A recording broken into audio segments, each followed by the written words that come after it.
Hello Ma'am Fam, update nyo kami subong kay makato kami sa Ninitas Paradise Resort, dili lang ina sa Tigbawan, Iloilo. Timing kay minaagyan kami nga prutasan, so ang sandiya hindi nga na pwede madula pag may pa-beach. Actually, second time na ninamon diri sa Ninitas Paradise Resort. Kanami abis ang ilang resort katinlo and at the same time barato lang.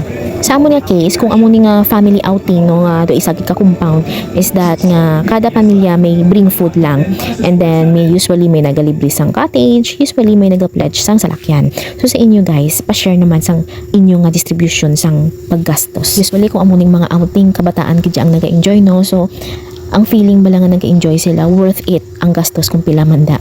Kay ang ilang nga experience, ang ilang nga memories sa sini nga outing is hindi gina matumbasan. Kag ini nga gadalaging ko nga bata, hindi gina magpahalok sa akon. Katawhay lang diri, di ba? So ibanda ang mga cottages, may mga ano na sila karaoke or videokehan. So pwede ka diri ka rent man para makasing-along man kamo. Pero kami wala na kami nag-rent kay tungod balaan ginamon nga ma-enjoy ang tanan sa beach. Kanami lang kay ang aton nga mga nanay-nanay naga-storyahanay, naga-chika-chikanes. So relax na relax gid sila sini nga adlaw and then may mga naga-TikTok, may naga pagkaon is unay. So anytime kadto lang para magkaon ay kanami gid kung mag-beach. And of course ang imnanay hindi gina madula sa aton nga mga parikoy. Pa-TikTok kunta sila anay.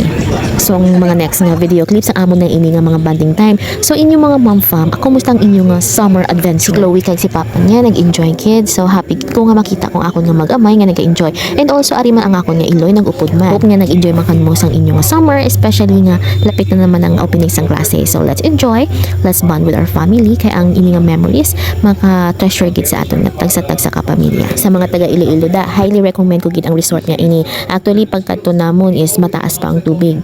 So pero hindi gid siya madalom. Safe na safe siya sa kabataan. Pag mga afternoon na nga time, nagunas na siya. So nakakatong kami dito sa punta pero hasta lang gisa sa tiyan ko. So very safe sa mga kabataan. So highly recommend ko gid sa inyo makakadto kamo dire. Kag kasadya man gani kay may ano sila, may official photographer kag ang mga photos niyo na kanami isang kuha as in kaya ang ginagamit ng camera is DSLR. So ang mga photos niyo na ginaano na nila gina-upload nila sa ilang FB page. And then kanami siya kay at least di ba libre may mga pictures ka. Kato man kamo diha kag mag-enjoy. Bye! See you on my next vlog. Hi! Say hi.